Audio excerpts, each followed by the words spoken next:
esta es una de las parábolas que la gente más sabe, pero que quizás en ocasiones no conocemos la enseñanza verdadera. Dice el versículo: he aquí un intérprete de la ley se levantó y dijo para probarle: Maestro, ¿haciendo qué cosa heredaré la vida eterna? Él le dijo: ¿qué está escrito? ¿Cómo lees?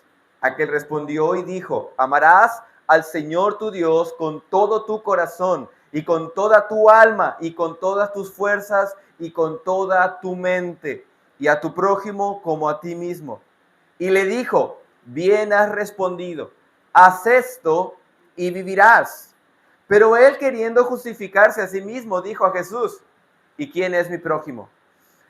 Así que, hermanos, antes de la parábola, esto es lo que ha acontecido.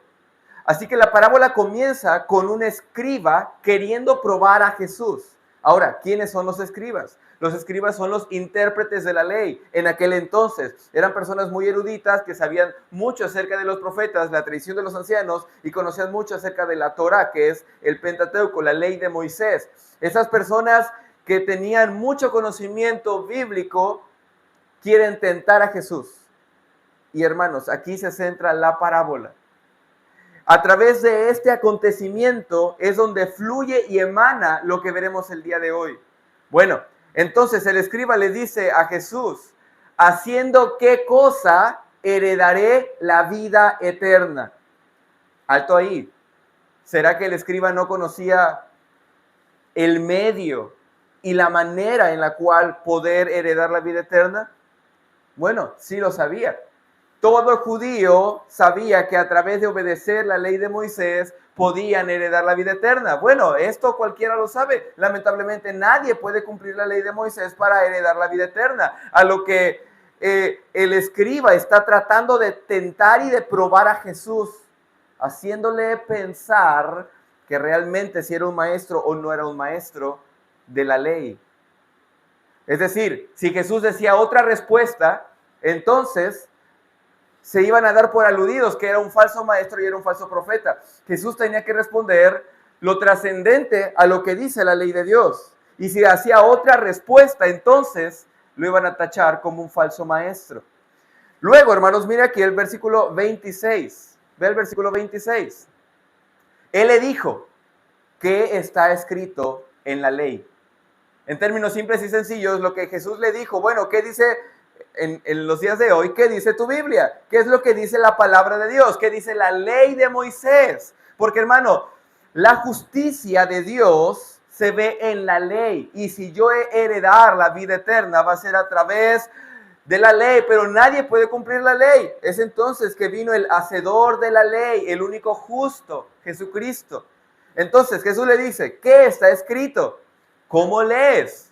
Aquel respondiendo dijo: bueno, amarás al Señor tu Dios de todo tu corazón y con toda tu alma y con todas tus fuerzas y con toda tu mente, y a tu prójimo como a ti mismo. En términos simples y sencillos, hermanos, lo que acabó de decir el escriba, aquel hombre docto en las palabras de Dios, fue: lo que yo tengo que hacer es amar al Señor tu Dios con toda mi alma y con todas tus fuerzas y con toda mi mente. Hermano, esto está en la ley de Moisés. ¿Esto es falso o es verdadero? Esto es verdadero, de modo, hermanos, mírame aquí, que este escriba sabía la verdad de la ley de Moisés, la verdad de la Torá, la verdad del Pentateuco. Lamentablemente, el día de hoy nadie puede cumplir la ley de Moisés. Ahora, te hago una pregunta. ¿Has conocido a una persona en la tierra, a una persona que ame a Dios con toda su alma, con toda su mente, con todas sus fuerzas y con todo su corazón? No. Nadie puede amar a Dios con toda su alma y con todas sus fuerzas. Nadie, absolutamente nadie, por causa de nuestra condición caída y deplorable. Ahora, entonces, ¿para qué está el texto, hermano? ¿Para qué el Señor nos manda a amar a Dios con toda nuestra alma y con todas nuestras fuerzas y con toda nuestra mente y con todo nuestro cuerpo? Bueno, la realidad es que Dios desea esto, pero el hombre no puede hacer esto. Ahora bien, la respuesta del escriba a Jesús es esta. La ley dice, Jesús, que yo para heredar la vida eterna tengo que amar a Dios con toda mi alma y con todas mis fuerzas. Ese es el primer mandamiento. Cualquiera lo sabe, cualquier judío de esta época lo reconoce. Pero hay un mandamiento adjunto. Y vea lo que dice el escriba. Estamos en Lucas, versículo 27. Aquel respondiendo dijo, amarás al Señor tu Dios con toda tu alma y con toda tu corazón y con todas tus fuerzas y con toda tu mente. Y adjunto, y a tu prójimo como a ti mismo. Ahora bien, de estos dos mandamientos, mírame aquí, ¿cuál se puede comprobar que estoy ejecutando? ¿El primero o el segundo? Exactamente. Yo puedo comprobar que voy a heredar la vida eterna a través de visualizar en alguien y en mí el segundo mandamiento. Porque yo no puedo comprobar que fulanito ama a Dios con toda su mente y con toda su alma y con todas sus fuerzas, pero sí puedo comprobar que fulanito no ama a su prójimo. Entonces, todavía no estoy entrando en el mensaje, te estoy dando el contexto de lo que está sucediendo en la narrativa. Entonces, hermanos, el escriba está diciendo, amarás a Jehová tu Dios con toda tu mente y con todo tu corazón y con toda tu fuerza, etcétera, y a tu prójimo como a ti mismo. Y aquí encontramos el problema. Cristo le hace ver a este escriba, a este maestro de la ley, su condición pecadora. Vea el versículo siguiente, versículo 28. Y le dijo, es decir, Cristo le dice a este escriba, bien, has respondido. No hay nada de erróneo en tu respuesta. Haz esto y vivirás. Aquí encontramos un grave problema. El problema es que no puede hacer esto. Nadie puede amar a su prójimo estando en una condición caída. Entonces, hermano, ¿te imaginas? Solamente ponte en la mente del escriba, de este maestro de la ley. Está enfrente de Jesús, del que es maestro por excelencia, de aquel a quien la gente le determina y se le ha denominado aquel que tiene autoridad. Y de repente aquel maestro que tiene autoridad le dice al escriba, haz esto y vivirás. Es decir, puedes cumplir en verdad la ley de Dios, puedes cumplir el segundo mandamiento más grande de la ley. ¿Sabes? Si Cristo te dijera el día de hoy, ama a tu prójimo y vivirás, ¿te darías por aludido de que heredarás la vida eterna? Otra vez, si el maestro por excelencia, el Señor Jesús, te dice el día de hoy, tienes que amar a tu prójimo y heredarás la vida eterna, ¿te darías por aludido de que tendrás vida eterna? Bueno, esto hay en la mente y en el corazón de este hombre. Y lo que a continuación va a suceder es lo que hace comúnmente la gente, escabullirse y salirse por la tangente. Y mira lo que dice el escriba, versículo 29.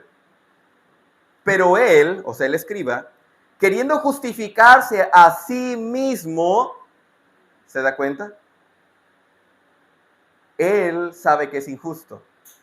Y él está buscando la manera horizontal, astuta, de poder escabullirse para no cumplir este mandato. Y lo que dice es, ¿y quién es mi prójimo?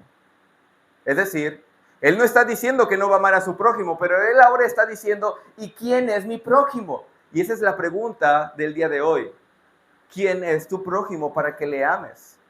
¿Quién es tu prójimo? Ahora, la palabra prójimo en el hebreo, hermanos, quiere decir el que está al lado de, el que está junto.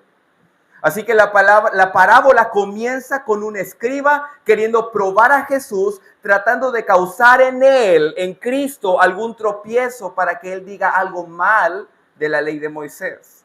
Haciendo la pregunta que todo israelita común sabe. Y la pregunta es, ¿haciendo qué cosa heredaré la vida eterna? Y Jesús toma como base lo que dice la palabra de Dios. Y hermano, adjunto un paréntesis. Si yo he de saber cómo he de heredar la vida eterna, no va a ser a través de lo que me dijo fulanito, menganito, o lo que dice mi maestro secular, lo que dice mi vecino, mi compañero, sino lo que dice la palabra de Dios. Todo el mundo cree tener una razón y un medio por el cual heredar la vida eterna. Pero mi medio tiene que ser la misma palabra, lo que Cristo usó. Por eso Jesús le dice, ¿qué dice la palabra? Si algo, hermanos, va a quebrantar nuestro corazón y algo va a persuadir mi mente sobre la vida eterna, no es lo que una persona pueda decirme, sino lo que dice la Escritura. Cierro paréntesis. Así que Jesús toma como base lo que dice la palabra de Dios. Hay gente que dice que nadie sabe cómo puede heredar la vida eterna. Usted seguramente ha platicado con alguien y puede esta persona decirle, pues nadie sabe quién se va a ir al cielo. No, sí sabemos. Y Jesús dice, bueno, la manera en cómo puedes saber cómo puedes irte al cielo es a través de la ley. Si tú cumples la ley, entonces vas al cielo, pero lógicamente nadie cumple la ley. Entonces todos son injustos, como lo vimos el día de ayer.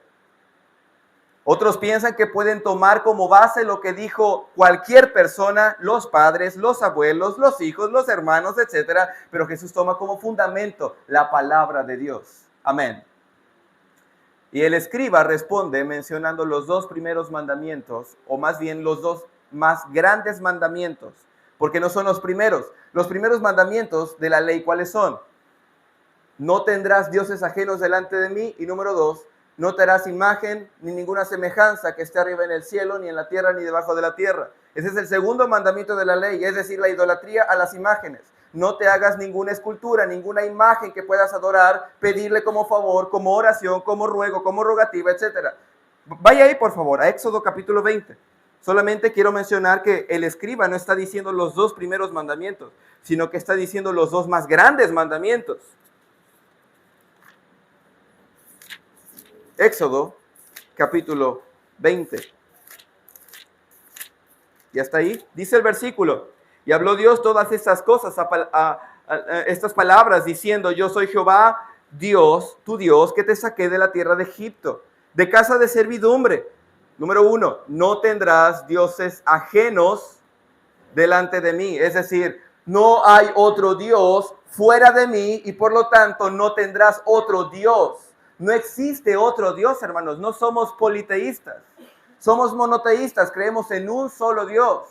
No existe Dios y Mahoma, Dios y Buda. No existe Dios y María. No existe Dios y Judas. No hay otro Dios fuera de Dios. Ahora bien, el segundo mandamiento de la ley, versículo 4. No te harás imagen, ni ninguna semejanza de lo que esté arriba en el cielo, ni abajo en la tierra, ni en las aguas debajo de la tierra. Ahora bien, hermano, yo tengo un retrato en mi casa. Dice la Biblia que no me haga imagen. El problema no es que tengas un retrato. El problema es lo que vas a hacer con ese retrato o con esa imagen. Ve el siguiente versículo. No te inclinarás a ellas. Es decir, ¿para qué una persona se inclina ante algo? ¿Para qué? Para adorarla, mostrarle reverencia, en nuestro contexto cultural, para pedirle algo a esa imagen o para venerarla. Ve el versículo 5, no te inclinarás a ellas, ni las honrarás. ¿Sabe por qué el 12 de diciembre hay mucha algarabía? Porque están honrando a una imagen. Están poniendo luces, hacen tamales. Esto es honrar a una imagen. Y el segundo mandamiento de toda la ley es, no te harás imagen. Ni siquiera una imagen de algo que puede estar arriba en el cielo. ¿Te suena familiar? Yo no puedo buscar imágenes o hacer imágenes o crear esculturas de lo que está en el cielo. ¿Sí está conmigo? Ni siquiera de lo que está en la tierra. No puedes hacer ninguna imagen que esté en la tierra con el fin de adorar a ella, ni venerarle, ni tampoco de lo que está debajo de la tierra. Ahora, hermanos, no estoy en el tema, pero solamente es un pequeño paréntesis. Quiero decirte algo. ¿Sabes de dónde viene la idolatría? El hecho de fabricar ídolos en esculturas. Esto viene a través de Egipto. Tú sabes que Egipto era una tierra pagana, corrupta, liderada por la potencia más grande de aquel entonces, Faraón. Y Dios había sacado a Israel de Egipto con el propósito de llevarlos a una tierra que fluye leche y miel. Y el primer mandamiento que les da, no hagas lo mismo que hicieron los egipcios. ¿Qué hacían los egipcios? Tenían un montón de dioses. Tenían dioses de la sexualidad, Dios de la fertilidad, Dios de la lluvia, Dios de la tierra, Dios del trigo, Dios del campo, y tenían muchos dioses. Y el otro problema que tenían los egipcios era que hacían imágenes para todo. Y Dios le dice, no copies lo mismo que hacen ellos, no te hagas ninguna imagen ni las adores. Muy bien, entonces, esos son los dos primeros mandamientos de la ley. Pero cuando Jesús le pregunta al escriba, ¿cómo puedes heredar la vida eterna? Y le pregunta, ¿Qué dice la ley? El escriba le dice, cumpliendo los dos primeros más grandes mandamientos. ¿Y cuáles son? Amarás al Señor tu Dios y a tu prójimo como a ti mismo. Así que, continuamos. El escriba le responde mencionando los dos primeros mandamientos. Y esto es verdad. No hay nada intrínsecamente malo en esto, pero lamentablemente nadie puede cumplirlo. No hay quien entienda y no hay quien busque a Dios, pero Cristo no niega la veracidad de esto y le responde al escriba, haz esto y vivirás. Inmediatamente el escribano se siente condenado porque sabe que no puede cumplir este mandamiento de amar a su prójimo. Y Lucas, que es el escritor de este libro, dice, el escriba queriendo justificarse. ¿Por qué se quería justificar? Porque no es justo. Es como cuando de repente estás en la secundaria y te mandan a llamar por algo que hiciste y tú tienes que llevar un justificante diciendo, bueno, la verdad es que no fui a la escuela por esta razón. Bueno, es lo mismo que está haciendo el escriba. Está tratando de dar algo con el propósito de absolverse de la culpa, porque no puede ni siquiera cumplir el segundo mandamiento, que es el evidente. Recuerda que el primer mandamiento podría ser subjetivo porque nadie lo puede ver, pero el segundo mandamiento es visible. Si tú no amas a tu prójimo, se ve. Ahora bien, continuamos. Ni siquiera los dos primeros mandamientos el escriba podía realizar. Y pregunta el escriba, ¿quién es mi prójimo? Y ahora sí, sabiendo todo esto que acabamos de decir, vamos a comenzar con la parábola del día de hoy. ¿Se da cuenta lo importante que es el contexto histórico de las cosas para entender e interpretar correctamente la palabra de Dios? Escuchen lo siguiente. El propósito de esta parábola, mírenme aquí, es mostrar al hombre más orgulloso y religioso quién es el prójimo modelo y a su vez poner en práctica el amor evidente a este prójimo. Entonces, la pregunta del escriba es, quiero que remarque y subraye bien en su mente, ¿quién es mi prójimo? Esa es la pregunta del escriba, porque al final le voy a dar una sorpresa. Vaya al versículo 30 de Lucas 10. Dice el texto, respondiendo Jesús dijo, un hombre descendía de Jerusalén a Jericó y cayó en manos de ladrones, los cuales le despojaron e hiriéndole se fueron dejándole medio muerto. Aconteció que descendió un sacerdote por aquel camino y viéndole pasó de largo. Asimismo un levita, llegando cerca de aquel lugar y viéndole pasó de largo. Pero un samaritano que iba de camino vino cerca de él y viéndole fue movido a misericordia y acercándose vendó sus heridas, echándole aceite y vino y poniéndole en su cabalgadura lo llevó al mesón y cuidó de él.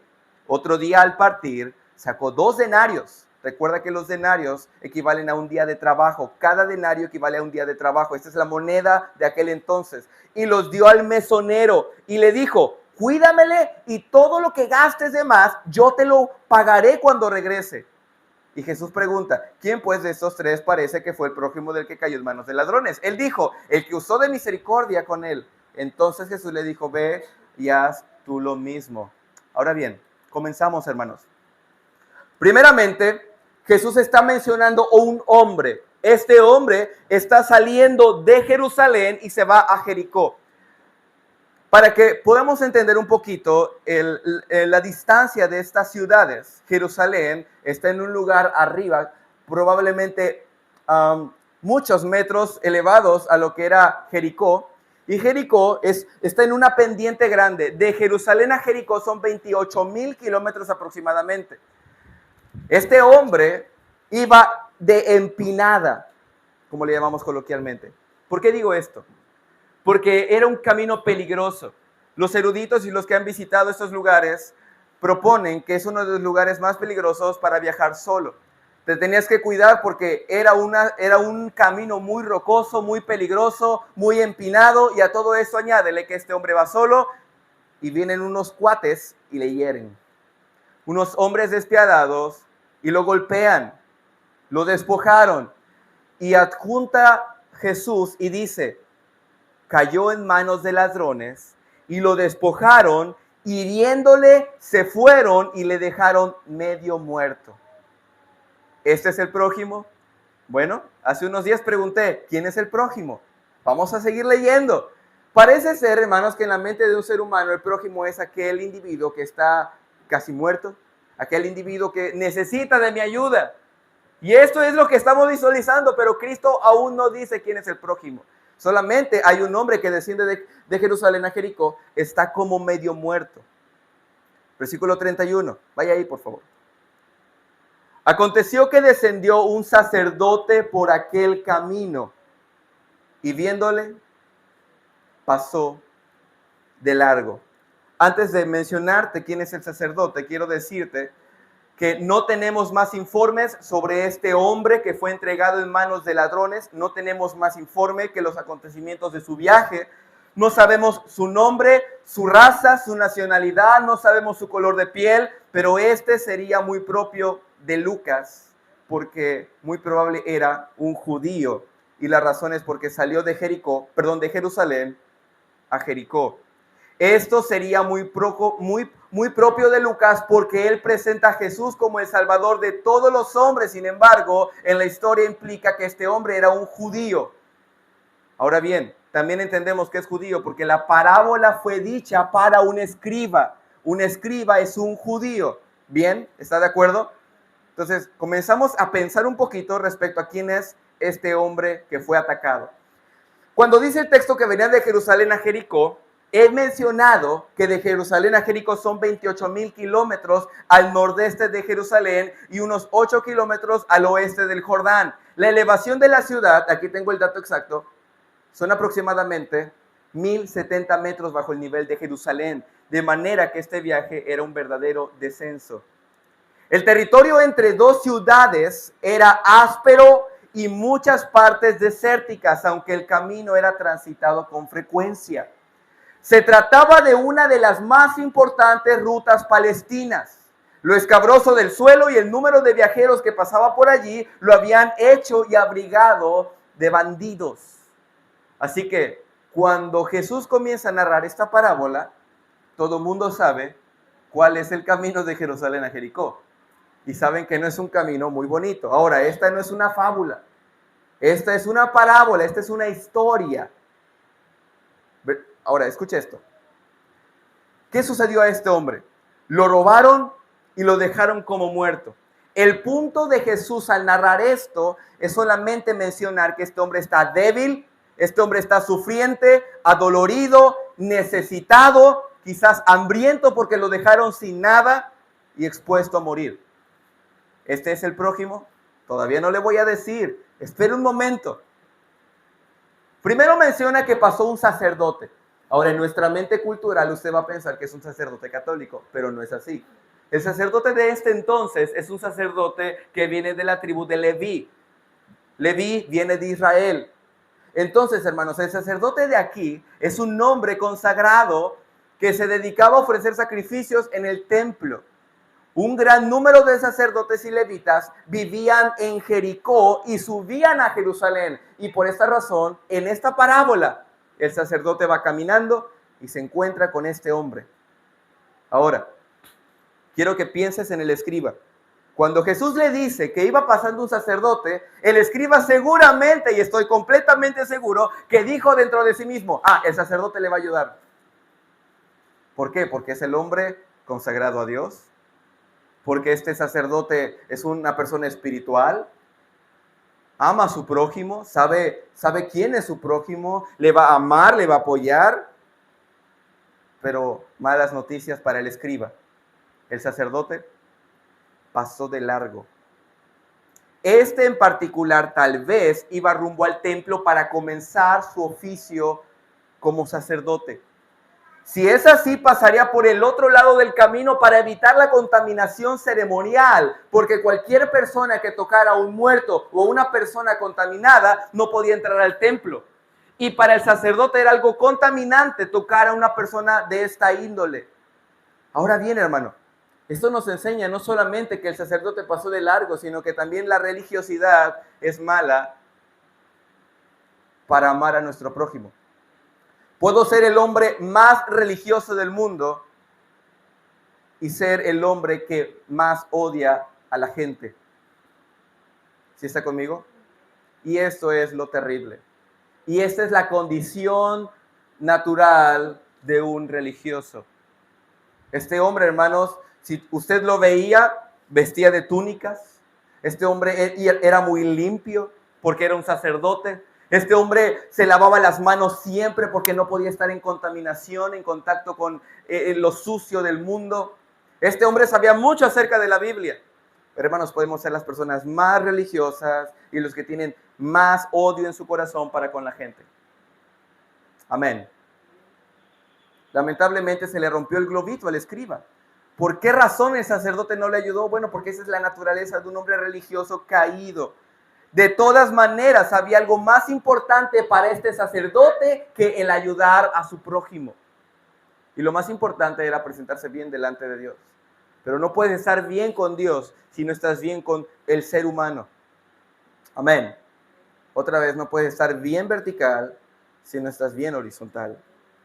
¿Recuerdas cuando predicamos acerca de si tú te acuerdas que tu hermano tiene algo contra ti y tú traes tu ofrenda a tu altar? Mejor deja tu ofrenda y ve y arregla las cuentas con tu prójimo, con tu hermano. Y entonces cuando arregles tus cuentas, vuelve a ofrecer tu sacrificio. Pero lamentablemente el ser humano religioso, hermano, hace todas estas cosas de la manera inversa. Llegamos a ser los más religiosos, pero los más intolerantes a aquel que necesita nuestra ayuda. Puedes saberte todos los libros de la Biblia de memoria, hasta recitar capítulos enteros, pero si no ayudas a aquel que lo necesita, no valen para nada. Hay personas que han leído la Biblia 50, 80 veces, 100 veces, 200 veces, pero viven vidas donde ni siquiera le quieren hablar a su vecino. Buenas noches. ¿Sí está conmigo? Puedes ser el hermano más fiel, pero si no ayudas, aunque está en tus posibilidades, a aquel necesitado, somos los más dignos de conmiseración. Ahora, siga leyendo, por favor. Versículo siguiente. Estamos en Lucas capítulo 10, versículo 30. Vaya ahí a Lucas capítulo 10, versículo 30. Respondiendo dijo, un hombre descendía de Jerusalén a Jericó y cayó en manos de ladrones, los cuales le despojaron e hiriéndole se fueron dejándole medio muerto. Aconteció que descendió un sacerdote por aquel camino y viéndole pasó de largo. Asimismo un levita, llegando cerca de aquel lugar y viéndole, pasó de largo. No quiero detenerme mucho aquí, pero un levita es una persona que ayudaba a los sacerdotes.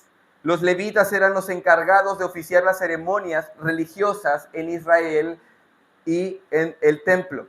De modo que si en alguien había de pensar el escriba que iba a ayudar a este hombre que está como medio muerto, primeramente era en un sacerdote y luego era en un levita.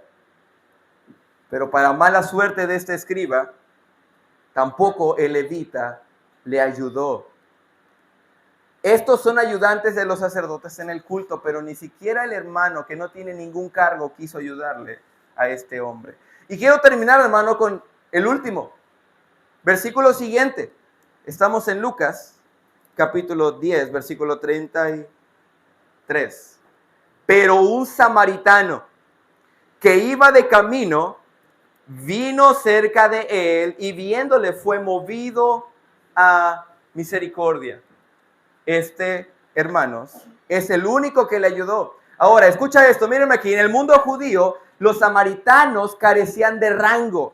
¿Por qué? Porque era una mezcla de entre gentiles con judíos. Y para que un judío pudiera tolerar a un samaritano era algo de muerte. Ellos no toleraban a los samaritanos por causa de que eran mestizos. No quiero llamarle raza, pero así le denomina la gente. Es una mezcla de nacionalidades y para un judío esto era algo atroz y denigrante. De modo, hermano, que el único que pudo ayudar a aquel hombre caído fue un samaritano. Una persona digna de conmiseración, una persona sin importancia, una persona del vulgo. Pero este hombre ayudó al que había sido robado. Esto me enseña, hermano, míreme aquí, que yo tengo que amar a mi prójimo, sea quien sea. Porque ¿quién era este hombre? El hombre que fue atacado, ¿qué era? El hombre que fue atacado era judío. Pero el hombre que le ayudó, ¿qué era? Era un samaritano. Hermanos, un samaritano también detestaba a los judíos. Los samaritanos, hermanos, aborrecían a los judíos por causa de muchas cosas, pero entre una de ellas era porque ellos no podían adorar en el templo, ellos adoraban en otro lugar y eran menospreciados por los judíos. Imagínate ahora a un samaritano ayudando a un judío. Esto era algo terrible, pero hermano, eso me enseña que yo tengo que amar a mi prójimo sin importar quién sea, de dónde venga, de qué nacionalidad sea, cuánto dinero tenga, no me importa, yo tengo que apoyar a el que está caído. El amor debe traspasar fronteras sin importar el color de piel. El amor debe traspasar aún la familia. No me importa de qué familia seas, no me importa de dónde vengas, no me importa tu estado socioeconómico, no me importa el grado académico, no importa cuán debe ser la ayuda que necesites, no importa si es tu enemigo. Hola, ¿sí está aquí, hermano? No importa si habló mal de ti. El que se lo ganó por su propia cuenta, tengo que ayudarle, sin hacer acepción de personas, sin ningún interés. Y hermanos, eso es lo que nos enseña también la actitud de ese samaritano. No importa cómo sea aquel que necesita la ayuda, yo tengo que ayudarle. Pero también nos enseña que nuestra ayuda debe ser práctica. Vea lo que sigue diciendo el versículo. Vaya a Lucas 10, por favor. Versículo 34. Dice el texto: y acercándose, vendó sus heridas, echándole aceite y vino. El aceite, hermanos, era un ungüento para desinflamar. En ese entonces se utilizaban remedios naturistas. Pero el vino también era un antiséptico. Entonces, este hombre había sido golpeado de tal manera que tenía inflamaciones, probablemente tenía llagas, quizás se había raspado, no lo sabemos. Pero lo que sí podemos entender es que el hombre samaritano usó de sus medios naturales para poder ayudar a este hombre. Siga leyendo, por favor. Lucas 10:34. Y poniéndole en su cabalgadura, lo llevó al mesón y cuidó de él. No quiero alegorizar mucho, pero mira, hermano. ¿Cuántos caballos tenía el samaritano? Uno. Él se bajó de su caballo y subió al hombre golpeado. Hermano, eso es interesante, porque esto me enseña que yo tengo que ayudar aún con mis fuerzas físicas a aquel que lo necesita. No solamente tengo que gastar mis provisiones, como lo es el vino y el aceite, también tengo que recurrir a mis fuerzas físicas. Hermanos, ¿sabes qué es lo que sucede el día de hoy? Que en ocasiones queremos ayudar a la gente, pero si requiere algo de mi fuerza, de mi tiempo, no lo hago. Pero el samaritano es distinto. El samaritano ayuda sin importar quién sea, y el samaritano ayuda con sus fuerzas, aún sobre sus fuerzas, con sus provisiones, y te voy a decir algo que nos va a doler a muchos de nosotros, con su dinero. Vea lo que dice el siguiente texto. Lo llevó al mesón y cuidó de él. Otro día al partir, sacó 2 denarios. No quiero preguntarte cuánto ganas al día, pero al menos con la mitad de lo que ganamos en el día, ya nos estamos poniendo furiosos de que alguien nos pida. Pero este hombre no solamente dio la mitad de lo que gana en un día. Este hombre le dio 2 días de trabajo, 2 denarios, hermano. Ahora, no es que sea un absoluto y que tú le tengas que dar al necesitado 2 días de trabajo. Eso no quiere decir el texto. Lo que quiere decir el texto es de que aún vas a usar de tus medios, de la ganancia, de la retribución de tus bienes para ayudar a aquel que lo necesita. No importa si es la mitad de tu día, si es un 10% de tu día, un 20% de tu día, si es todo tu día, o si son 2 días, o si son 5 o 10 o un mes de trabajo. Buenas noches. Este hombre gastó su dinero. ¿Tú crees que el vino no valía? Claro que valía. ¿Tú crees que el aceite no tenía un costo? Claro que tenía un costo. ¿Tú crees que los 2 denarios no trabajó duro para que este hombre pudiera ganar 2 denarios? Sí. Pero este hombre ayuda con su esfuerzo físico, con su dinero. Y vea lo que sigue diciendo Lucas 10. Lucas capítulo 10, versículo 35. Otro día al partir sacó 2 denarios y lo dio al mesonero. Y le dijo, cuídamele, y todo lo que gastes de más, yo te lo pagaré cuando regreses. Wow. ¿Cuántos de nosotros tendríamos esta actitud? Esto me enseña, hermanos, que cuando yo tengo que ayudar a aquel que está en necesidad, no solamente tengo que ayudarle escatimando con 2 días de trabajo. Ahora subraya en la parábola, todo lo que gaste de más.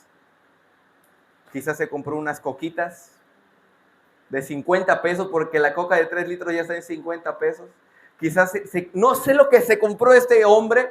Lo que sí entiendo, hermanos, es que este hombre no escatimó para un desconocido. Y esa es la manera en la cual un hombre tiene que ayudar a aquel que lo necesita. Ahora, quiero terminar dándote el último ejemplo.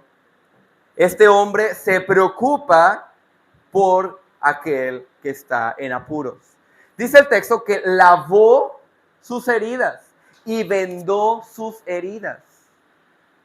No solamente cargó al hombre para subirlo al caballo, no solamente este hombre tuvo que caminar por causa de que ya no tenía su caballo, no solamente dio 2 días de su trabajo, sino que dijo, todo lo que gaste, yo se lo voy a pagar, sino que también lo cuidó y se preocupó por él.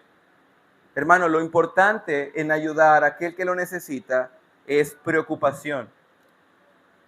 Esto es interesante, hermano. Ahora, quiero terminar con esto.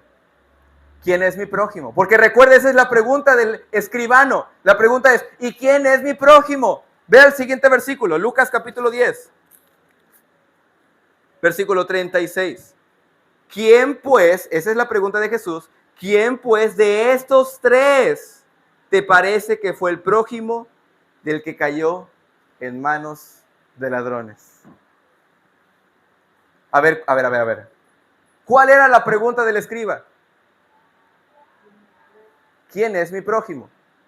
Y Cristo lo que hace, mírame aquí, es voltearle la pregunta y no le responde su pregunta. Lo que hace es hacer otra pregunta. Y esta pregunta es, ¿quién de los 3 se mostró prójimo? En términos simples y sencillos, no importa quién es tu prójimo, la cual era la pregunta del escriba, sino lo importante es si yo me muestro prójimo. Ahora, voy a contestar la pregunta de Jesús. Jesús le dice al escriba, ¿quién de los 3 se mostró prójimo? ¿Quién? Ahora, ¿cuántos ejemplos hay en la parábola? 3. El sacerdote, el levita y el samaritano. ¿Quién de los 3 se mostró como prójimo? Bienvenidos. No importa quién es tu prójimo, hermano. Lo que importa es si tú y yo nos mostramos como el prójimo. Y el prójimo es el samaritano. Ahora, todos a una voz dijimos, el samaritano, hermano. Pero mira el corazón empedernido del escriba. Sigue leyendo el capítulo 10. Dice el versículo 36. ¿Quién pues de estos 3 te parece que fue el prójimo del que cayó en manos de ladrones? Él le dijo, el que usó de misericordia con él. A ver, ¿por qué la respuesta del escriba fue diferente a la nuestra? El escriba tenía que responder, Jesús, el que se mostró prójimo fue el samaritano. Pero no dijo esto. ¿Por qué no dijo esto? Su respuesta fue el que usó misericordia. ¿Pero por qué fue su respuesta de esta manera? Porque, hermano, en la boca de un judío era repulsivo decir que un samaritano es mejor que un judío. Por eso ni siquiera quería mencionar, hermano, el hecho de que el samaritano era mejor. Y en lugar de decir, el samaritano Jesús, mejor dice, el que usó de misericordia. Hermano, fíjate cómo está el corazón de un religioso. Un religioso no le gusta que sea alguien mejor que él. Pero, ¿cuál es la enseñanza en sí de esta parábola? Cristo no responde la pregunta del escriba de quién es mi prójimo, más bien voltea la pregunta diciendo, ¿quién de los tres te parece que se mostró prójimo con el que necesitaba ayuda? Y quiero repetir 2 veces esta frase. Cuando tú te muestras como prójimo, no interesa quién es tu prójimo. Otra vez. Cuando tú te muestras como prójimo, no importa quién es tu prójimo. Y si he de saber quién es el prójimo modelo no es el necesitado. El prójimo modelo es el que te salva la vida, como el samaritano. Este es el prójimo. Este es a quien Jesús le toma importancia y relevancia. Aquel que es digno, aquel que es exaltado por Cristo. Porque le dice, ¿quién de estos tres se mostró prójimo? No le dice, bueno, sabes que el prójimo es aquel necesitado, hambriento, que está casi muerto. No. Este no es el prójimo en sí. El prójimo que tiene relevancia en esta historia es el que usa de misericordia. Hermano, te voy a hacer esta pregunta y este es el final. ¿Te muestras como prójimo a todo aquel individuo en el mundo? ¿Eres el prójimo modelo? Y otra vez, no estoy hablando de un necesitado. Estoy hablando de aquel que usa su vida para salvarle la vida al otro. De muchas y diversas maneras, como lo hizo el samaritano. Ya sea con su esfuerzo físico, con su tiempo, con su dinero, con su preocupación. Y terminamos. El que tiene oídos para oír, oiga. Vamos a orar, hermanos. Padre, te doy gracias por este tiempo. Gracias, Señor, por mostrarnos la verdad en la parábola del buen samaritano. No cabe duda, Señor, que no importa quién sea mi prójimo.